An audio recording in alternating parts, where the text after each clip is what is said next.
Olá, meu caro descendente de picaia. Hoje estou aqui para apresentar para vocês o sistema digestório, mas não de um animal qualquer, da planária. E para fazer isso eu vou começar com uma pergunta do PET do ano passado, o segundo PET do ano passado. É uma pergunta da PUC. Apresenta o sistema digestivo incompleto: a estrela do mar, a minhoca, a planária, né? Respectivamente 1, 2, 3 em numeral romano. E a pergunta quer saber quais deles tem o sistema digestório completo, ou qual, se for um só, né? Na letra A tem apenas 3, na B apenas 1, na C 1 e 2, na D apenas 2 e na E 1, 2 e 3. Então, para melhor resolver essa questão, eu vou abrir a imagem do Corel em um tamanho maior. Temos aqui uma questão da PUC, ou seja, uma questão de vestibular. Eu vi essa questão vinculada ao PET 2, que foi uma daquelas apostilas que o governo fez durante a pandemia. Se você for um estudante que é mais aplicado, que tem uma curiosidade maior na biologia, eu sugiro que você olhe com curiosidade o sistema digestório. Eu buscaria como é o sistema digestório da estrela do mar, como é o sistema digestório da minhoca e como é o sistema digestório da planária. A primeira que tem aqui, que é a estrela do mar, você vai fazer uma pesquisa ali no YouTube, por exemplo, ou no Google. Olha, escrevi errado, mas você vai encontrar algumas respostas possíveis para esta estrela do mar. Então, por exemplo, tem um vídeo aqui, outro aqui, outro aqui. E nas imagens também. Este animal ele apresenta uma boca e também apresenta um ânus. Ou seja, ele tem um orifício de entrada para o alimento e um orifício de saída para o alimento. Você pode falar assim: ah, professor, mas a estrela do mar ela solta o seu sistema digestório para fora para tentar jogar os seus ácidos para fazer digestão externa e depois ela só pega o líquido para dentro. Sim, mas o que acontece? Mesmo ela pegando aquele alimento sendo digerido para dentro, o caminho pelo qual ela vai jogar para fora aquilo que ela não precisa mais tem um canal próprio.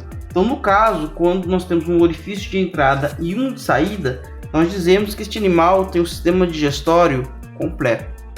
Então, esse aqui vai ser o caso da nossa amiga estrela do mar. O segundo animal nessa pergunta é a minhoca.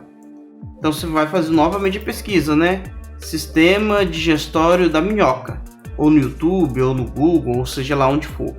Novamente você vai encontrar alguns vídeos falando especificamente da minhoca. Inclusive tem até um vídeo de experimentação aqui, no qual você abre a minhoca para ver ela internamente, né? Essa anestesia minhoca. E aí você vai com um bisturi abrindo a pele dela e você consegue ver ela por dentro. A minhoca é outro animal que apresenta em sua configuração uma boca e um ânus. Se tem um orifício de entrada e um orifício de saída, nós dizemos que este animal tem um sistema digestório completo. E agora vamos à planária. A planária ela é um animal que, na hora que você vai pesquisar, você não acha a informação. Pelo menos não no YouTube. Claro, você pode ir no Google, você pode ir no seu livro de biologia, o livro do velho ensino médio, tá? Sobre os animais. Então, na parte dos nematomintos, dos vermes, você vai encontrar toda a descrição do sistema digestório da planária. Porém, não existe um vídeo específico falando desse sistema digestório. Então, nós vamos fazer um estudo específico do sistema digestório da planária. A planária ela é um animal que apresenta um sistema digestório incompleto. Mas por que incompleto? Ele só tem um orifício de entrada. Mas não é só um orifício qualquer. Não vai pensando que é só uma boquinha. Não. Ela tem tipo uma boca protrátil. O que é isso? A boca, nesse caso, ela consegue se projetar para fora do corpo. Lembrando que no caso, essa boca ela é junto à faringe, né? Então, ou seja, a boca é a abertura por onde o alimento entra. Os músculos conectados à boca a gente chama de faringe, né? Toda aquela estrutura interna ali que é toda musculosa. E a gente fala que ela é protrátil porque ela tem a capacidade de se projetar para fora do corpo, né? Então a proboscis protráctil. E ela fica na parte ventral do animal. Então, se você for pensar este animal no plano 2D, né? A parte anterior seria a parte da cabeça, né? A parte ventral seria, se você olhar, seria a parte do ventre, né? A parte da barriga. A parte posterior, o fundo do animal, e a parte nós temos da costa do bicho, a dorsal. Só para ler aqui o texto, já que eu coloquei ele, uma boquinha bem diferente. Sua boca pode ser projetada para fora do corpo, ou seja, ela tem uma faringe musculosa protraída, ou seja, ela contrai para dentro e para fora. Agora, vamos dar uma olhada como é que é esse sistema digestório lá dentro. Uma vez que o alimento ele é absorvido pela faringe musculosa, ela vai para uma região da onde o animal vai poder absorver os nutrientes do alimento através do seu intestino. Observa, toda essa área colorida aqui, com ramificações, é o intestino do animal. Então, esse suco de nutrientes vai passar ali dentro desse canal e aos poucos vai ser entregue para as células do animal. Interessante que o sistema digestório dele se projeta para trás também, né? Só para constar um pouquinho da anatomia do bicho, né? Ele tem uma coisa que chama de ocelo. O que é o ocelo? É um olho primitivo. Ele é capaz de reconhecer algumas coisas com o seu olho. Então, se é dia, se é noite. O sistema excretor, que são essas coisinhas verdes no desenho aqui do animal. Então, o sistema excretor é aquele sistema que vai soltar substâncias que o animal tem dentro do seu corpo que esteja prejudicando ele, ou mesmo substâncias que ele precise utilizar ali na pele, ou então para caçar, que é o que eu vou explicar daqui a pouco. O cérebro desse animal é bem simplesinho, são praticamente 2 gânglios, né? 2 núcleos. Os comandos nervosos são passados por esses 2 tubos. Fora isso, ele é músculo, né? Então ele é um sistema digestório com um sistema excretor acropal, nervos, pele e um pouco ali de tecido conjuntivo para deixar o bicho com uma forma. Como é que funciona a caça desse animal? Ou melhor, como é que ele caça, né? Não vou caçar planária.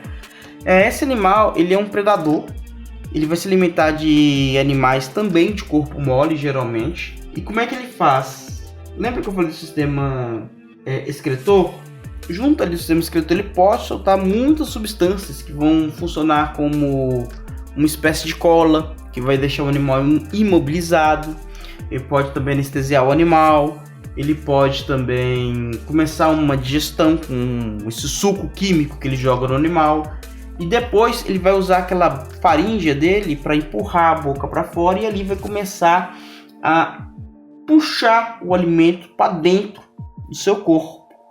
E ali dentro do seu corpo o alimento vai ser dissolvido e absorvido dentro das suas cavidades internas.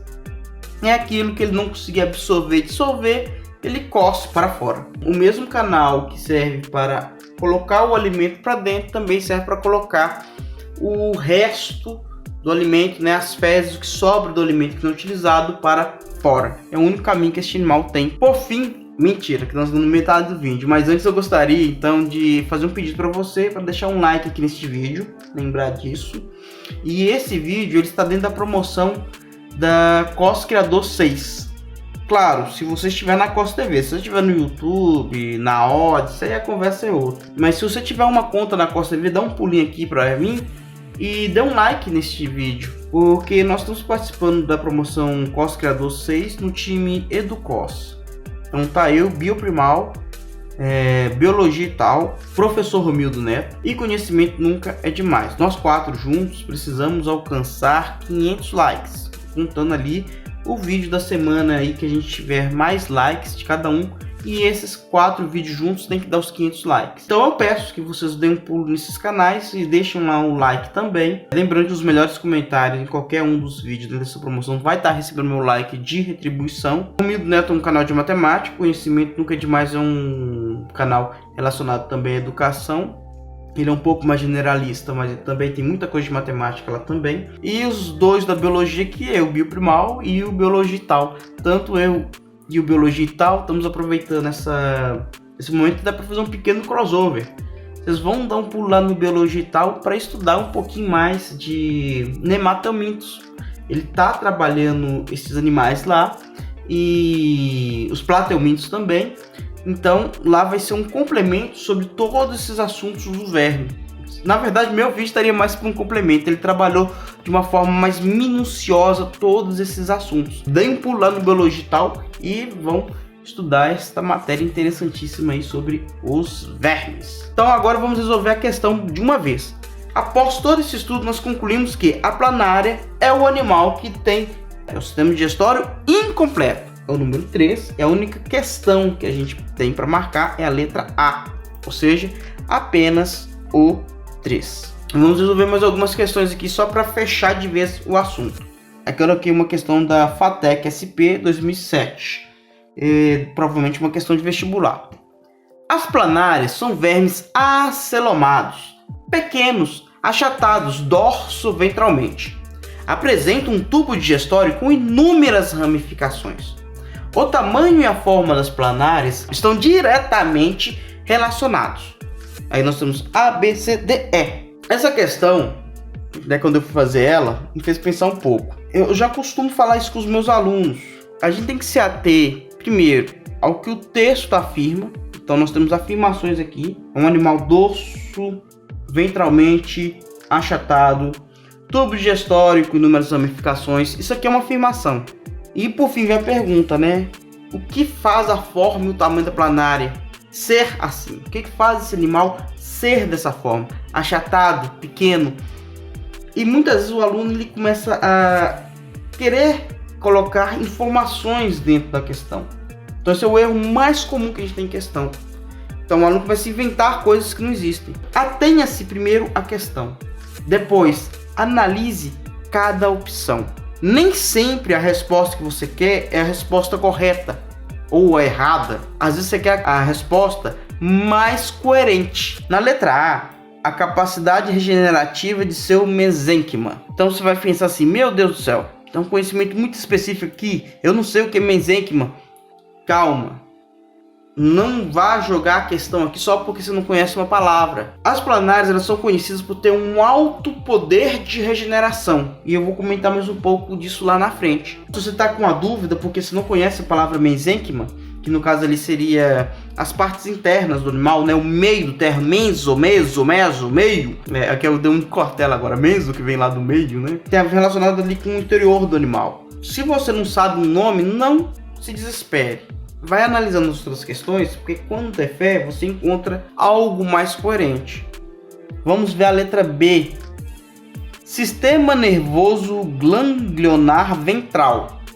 Ele vai ter que ter esse sistema nervoso de um jeito ou de outro. E como no caso aqui nós queremos uma questão que fosse relacionada ao assunto, se isso aí fosse algo errado, não responde a nossa questão. Vamos olhar a outra. Presença de células flama. Isso aí não responde a questão de forma nenhuma, porque você vai pensar o seguinte, o animal ele é composto por célula. Ele tem uma célula ou outra, não vai definir a forma do animal, né? Talvez ele poderia até receber um nome por causa de uma célula especial, como é o caso dos quinidários, faria algum sentido. Mas se você ter uma célula especial, não indica que você vai ter uma anatomia X ou Y, né? Evolutivamente falando. Claro, quando a gente já conhece o animal, você fala, tem um quinodoblasto, é uma água-viva. Ok, beleza. Mas a presença de uma célula específica não faria o animal ser de uma forma ou de outra. Letra D. Aos ocelos acima dos glândulos cerebroides. No caso aqui, ele simplesmente falou de uma coisa da anatomia do animal, mas nós queríamos algo que justificasse esse animal ser pequeno, achatado, com por que o tubo digestório dele precisa de tantas ramificações. Então vamos lá. Nós temos aqui uma questão que a gente não sabe a palavra, mas eu expliquei, né? Em teoria você não saberia a palavra. Nós temos um sistema aqui falando do sistema nervoso dele, que é inconclusivo, falando de um tipo de célula. Não justificaria o tamanho do animal ou qualquer coisa ele ter uma célula específica ou não. Os alcéolos como uma característica do animal. E aí vem a letra E. A ausência de um sistema circulatório. Aí você pode me falar assim, mas professor, as minhocas têm sistema circulatório, têm coração, têm sangue, elas também são pequenas. Mas pense o contrário. Tem algum animal gigante que não tenha sistema circulatório? Gigante que eu falo assim, do tamanho de um rato, de um sapo, de um pardal, que não tenha sistema circulatório? Não. Então o que acontece? A ausência do sistema circulatório deste animal obriga ele a ter um tubo digestório com ramificações para fazer esse transporte de nutrientes, que é a função normal que o sistema circulatório tem em qualquer animal. Então observa, essa questão, a ausência do sistema circulatório, é uma coisa que possibilita a existência desse animal como ele é. Ser grande te obriga a ter um sistema circulatório. Ser pequeno não te obriga a ter o sistema circulatório. Então, ou seja, nós vimos aqui que algumas questões não estão ligadas diretamente à anatomia do animal. Então não é uma questão de tipo, estou procurando a alternativa errada. Não, eu estou procurando a alternativa coerente. Eu estou procurando a alternativa que responde à minha questão. Então eu posso falar que a planária é um animal com alto poder de regeneração. Eu menti? Não. Mas isso responde à minha questão? Não. Que é o caso ali da letra A. Então se atenha a isso. Procure sempre aquela alternativa que vai melhor responder a sua questão. Então agora vamos para a segunda questão, que é a do César Rio. Nós temos uma imagem mostrando uma planária com um pequeno corte em sua pele. Esse corte é levado ali ao microscópio, provavelmente, né? No caso ali é um desenho. E nesse desenho nós temos um zoom da pele desse animal. Então essa pele está sendo representada de um tamanho assim gigantesco, para representar que o gás ou carbono está saindo do organismo do animal, enquanto que o gás oxigênio está entrando no animal. Então ali nós temos uma representação da respiração cutânea deste animal. Vamos então agora à pergunta. O esquema anterior representa o processo respiratório em uma planária. Assinale a alternativa incorreta sobre esse tipo de respiração. Então nós queremos uma resposta errada sobre a respiração cutânea da planária. Letra A. O ser apresenta poucas camadas de células, possibilitando a difusão gasosa. Aí você fala assim, professor, está certa, realmente está certa, nós queremos a questão errada. Então, geralmente o que mais acontece é isso, né? Às vezes o aluno está um pouquinho afobado na questão e já acha a questão certa aqui, já marca ela, só que nós estamos procurando a questão errada. Então sempre se atenha a isso, para não ter tanto risco de perder questão por afobamento. Então a A está correta. B. O sangue auxilia no transporte dos gases para as células. E sangue? Não tem sistema circulatório. Tudo bem, que ela lá no miolo dela, ela tem um pouco de líquido, alguma coisa do tipo. Mas você não tem uma substância que vai ter essa função diretamente de transporte para o oxigênio, né? O oxigênio ele vai ser transportado diretamente de célula para célula. Nós, os animais maiores, também temos isso. O sistema sanguíneo nosso entrega oxigênio para as células da pele, e as células da pele que fazem esse trabalho de levar o oxigênio de uma célula a outra, né? O sangue só deixa o oxigênio lá para a pele se vira.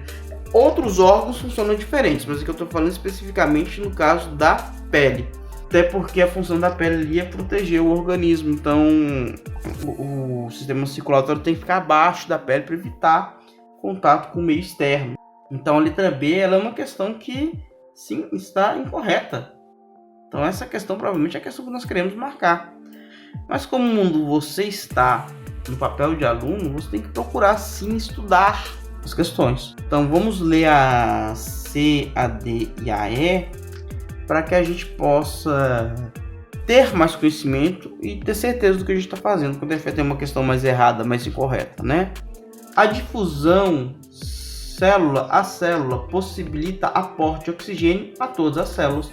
Sim, ele é um animal pequeno, achatado, então ele consegue fazer isso. Justamente por ele ser achatado, ele também tem o bônus de ter a área de contato com o ar maior. Então meio que junta tudo ali e ele consegue fazer isso, sem precisar de um sistema circulatório. A superfície de contato com o ambiente é extensa, permitindo as trocas. Meio que o meu comentário da letra C é a letra D. As trocas gasosas se processam por diferença de concentração. Sim, isso é um efeito que a gente tem porque como o animal ele vai consumir ali os nutrientes, ele vai produzir muito mais gás carbônico dentro do corpo dele do que existe fora. Da mesma maneira que o oxigênio que existe dentro dele será consumido, então, ou seja, ele sempre vai ter uma falta de oxigênio dentro dele. E por isso ele consegue constantemente ir absorvendo o oxigênio que está no ar. Então, nossa letra marcada é a letra B. O sangue auxilia no transporte de gases para as células. Não auxilia porque nós não temos esta função no sangue deste animal. Aproveitando esse assunto, que é justamente essa troca de ar na pele, né, respiração cutânea, é importante a gente lembrar que a maioria dos animais que tem esse tipo de respiração costumam ser animais de menor porte. No máximo ali um sapo, uma rã. Você não vai ver um bicho muito grande fazendo isso. E tem que dar um desconto que o sapo e a rã ainda tem respiração pulmonar e a bucofaringe também. Quando é só a pele sozinha, são animais muito pequenos, como a minhoca e a própria planária. A não ser que você esteja no mundo de Dragon Ball Z, onde o Kuririn, tecnicamente talvez o humano mais forte do planeta, faz respiração cutânea, isso não existe. E outra coisa que o Kuririn também tem a habilidade de fazer o Kezan, né? Que é um golpe cortante. E esse vai ser o meu gancho para falar um pouquinho mais sobre as planárias. Talvez o Kuririn tenha evoluído de uma linhagem planária. Não sei, o ancestral dele talvez não seja picaia. Vai saber. Então, se você divide a planária em 3 partes, né? Seja com um Kezan ou com uma faca, esse bicho pode se regenerar. Vai consumir os nutrientes que estão guardados dentro dele para gerar ali de novo a cabeça, se for a ponta da cauda, né? A ponta da cauda e a cabeça, se for a parte do meio, e da cabeça regenera o resto do corpo. Então vê que esse animal ele não tem um núcleo, um ponto de referência para fazer a regeneração, né? Animais maiores como répteis costuma ser a cabeça e ou o coração. Que a planária costuma variar de tamanho também, de acordo com a alimentação. Então, ela vai trabalhar em cima disso, a quantidade de nutrientes que ela tem que vai determinar o tamanho dela. Então, quanto mais nutriente ela tiver disponível no seu ambiente, mais ela vai poder crescer. E no caso da regeneração, mais rápido poderia ser a sua regeneração. Porque essas células, apesar de ser um animal muito simples, ainda demandam energia para se multiplicar e assim reformar este animal. Por fim, para concluir nossa aula especial aqui sobre as planárias, eu gostaria de reforçar esse conceito do sistema digestório, né? Ele é completo ou incompleto, mas colocando outra perspectiva para você que é aluno. Você já vai ver em evolução, em adaptação, isso tudo vai ser vinculado a isso aqui. Eu gostaria que você pensasse que o que faz os animais serem diferentes são os processos evolutivos que decorrem a partir das adaptações dos seres vivos, né? Aquela brincadeira no final do vídeo, né? Até meus caros sobreviventes da evolução, até meus adaptados. Esse é o princípio, né? Os mais adaptados passam seus genes para frente e esses genes vão carregando as características que vão fazer os seres. E esses seres, eles vão ter um corpo que vai se moldando aos poucos ao meio ambiente. Então, você vê, por exemplo, aqui a nossa amiga Estrela do Mar, né? Seria o famoso Patrick do Bob Esponja. E ela tem um estômago que solta, que sai daqui de dentro. Esse estômago já faz a digestão toda externa. E depois ele absorve o que tiver de bom ali para dentro e absorve os nutrientes que for necessário, que tiver guardado ali junto com o que ele conseguiu chupar para dentro. E depois elimina o que não tem, o que não vai usar, e depois elimina aquilo que não vai ser utilizado via o ânus. Agora aqui o caso da minhoca, nós já vimos que é um sistema digestório com muito mais anexos, né, com muito mais pedaços, digamos assim, partes que o compõem. Inclusive neste animal tem alguns órgãos que não existem em outros animais, né? Por exemplo, pelo menos eu não me recordo de algum animal que tenha cerco gástrico ou túbulos de Malpighi, né? A evolução de cada animal vai levar ele a desenvolver sistemas diferentes. No caso da planária, ela não evoluiu para ter um sistema digestório completo. Talvez daqui a alguns milhões de anos surja uma planária desse design, né, dessa origem, com um design diferente. E esse padrão com a boca, ainda que não tenha ali o ânus para eliminar os dejetos, funcionou para este animal. E acabou que ele evoluiu assim. Mesmo se você pegar animais grandes como nós mamíferos, né?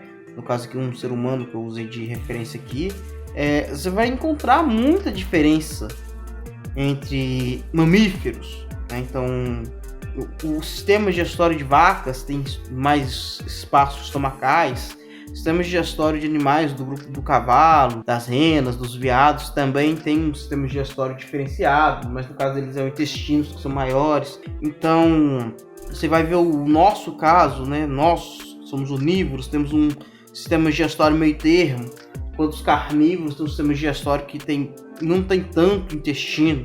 Então esse tipo de padrão de convergência evolutiva funciona muito porque o animal vai se adaptar ao seu nicho a partir do que ele tem de base para evoluir. Então, quando você vai olhar os animais de cordados, que seria o nosso caso, eles têm algumas estruturas muito parecidas, né? Esôfago, estômago, intestino, e ali você tem o fígado, né? Que você vê em aves, vê em humanos também. Praticamente os dois grupos principais, que são os mamíferos e os aves, têm fígados, né? Os répteis, se eu não me engano, também tem. Então meio que eles vêm de um padrão corporal muito próximo. Então acaba que as estruturas também são muito parecidas. É claro que alguns animais vão ter algumas estruturas que outros não têm, justamente por causa desse efeito evolutivo. E às vezes você pode perder essa característica porque o gene desapareceu ou porque o gene foi suprimido. Então é muito complexo a gente medir isso. Quando a gente fala que um organismo ele é mais complexo ou menos complexo, não é necessariamente ele ser mais ou menos evoluído, e sim que ele tem as ferramentas necessárias para sobreviver ao meio, mas que essas ferramentas em conjunto elas carregam muito mais funções dentro de si. Então você vê que, por exemplo, a minhoca é um animal que se alimenta de matéria orgânica morta, perto da decomposição, e é um alimento que em teoria já seria mais ou menos mais fácil de digerir, né? A planária mesmo, ela já vai se alimentar de animais de corpo mole. A mesma coisa acontece ali com a estrela do mar. Já nós, os mamíferos grandes, nós nos alimentamos de coisas maiores, coisas que às vezes precisam de um dente, precisam de uma mastigação, precisam de uma mordida mais potente. Então meio que esse nosso hábito alimentar que molda essas estruturas. E é isso, minha gente. Então, com isso eu concluo esta aula. Acho que eu fui até um pouco repetitivo demais, mas faz parte desse nosso estilo professoral falando sozinho. É mais difícil moldar o discurso sem feedback. Mas gostei de fazer essa aula para vocês. Lembrando de visitar ali os colegas também da Cos Criador 6, o que fez o time comigo. E com isso eu me despeço. Falou, meus caros adaptados.